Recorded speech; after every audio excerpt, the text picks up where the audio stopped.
Good morning. Now I'm going to try and do a walk and talk, and can I do it? Hold on one moment. Okay, so I think it's about, well, I don't think it's about 7 a.m. and we have a grey sky. In fact, let me turn the camera around. So you can probably see the sky. It's actually lovely. When the weather is like this, it's so delightful. I love it. Yeah, you can see that the bright sky is there, but right now it's lovely. So I thought, why don't I do a brief walk and talk, and once again talk about G-Shock. Now, I know that G-Shock, it provides so much material for conversation, because I find that I can relate everything to a G-Shock watch, actually. This is only number 2. I've got at least 15 cups left on my quota for today. But I thought, let's talk about G-Shock briefly. Again, I know that it's relentless, but because G-Shock really is a fabulous watch, and I've alluded in other emails, I've alluded to other videos that G-Shock has a product for all the different price ranges that we find in the watch space when you are wanting to buy a watch, because you can find G-Shocks at the $50 mark and G-Shocks that go up to the $5,000 mark. And for me, I view that as a really nice thing, because the brand allows itself to be visible to a wide marketplace. And I think the MRG stuff, I think, is recognized by watch collectors and most people that it's a very high-end brand, and it appeals to the high-end purchaser. And I keep going on about Richard Mille, and for me, for some reason, I always view MRG and my full metal Casios. I always move sideways toward Richard Mille. I always think that Richard Mille is the only contender of Casio G-Shock. And I know that's crazy, but in my own mind, in my own little mind, I think, when I'm wearing one of my G-Shocks, I think the only person that can flex at my altitude is someone wearing an RM.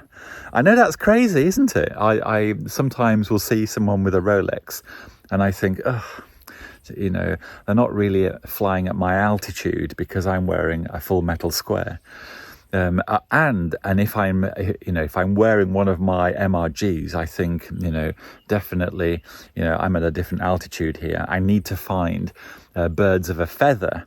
And then I'm looking for someone wearing a Richard Mille. And I will approach that person, or the person with a Richard Mille will approach me, and we'll start chatting watches.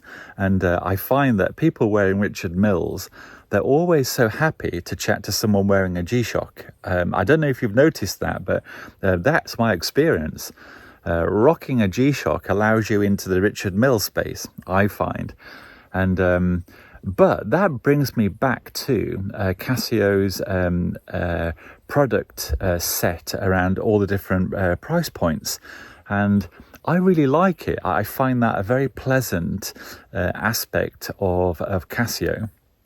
And also their varying range of products, and over the seasons and the years, Casio do change their themes, their colorways, so their model ranges, they do change, they do grow with, I was about to say, with the trends and times, but I really don't think that Casio follow trends. I think Casio is a trendsetter.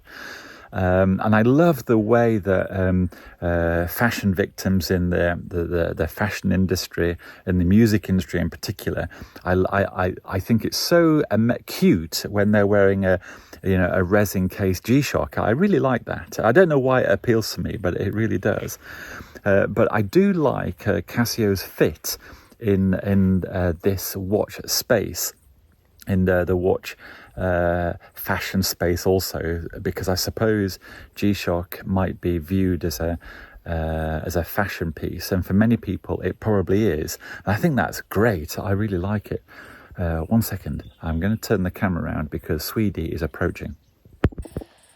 Hi Sweetie, what's the problem? Yeah, what is the problem? Well, I know it can't be food because you've had lots of food. I know. So Sweetie has a lot to say for himself. What is it, Sweetie? Yeah, I know. He's chatting away and I don't really know what the problem is. There he is. He walks up to me chatting. He wants something. I don't think it's food because I've just fed him. But he's definitely got something on his mind. I might put the camera down and see what he's got to say for himself. Yeah. Anyway, back. So Casio, I love the way that they. I love the way that they market themselves to their. Oh, I can't put my hand there. I like the way that they have these product sets that cross the marketplace from very cheap, affordable. I don't like using the word cheap because it's not cheap. I think it's an appropriate cost for the product that you are getting.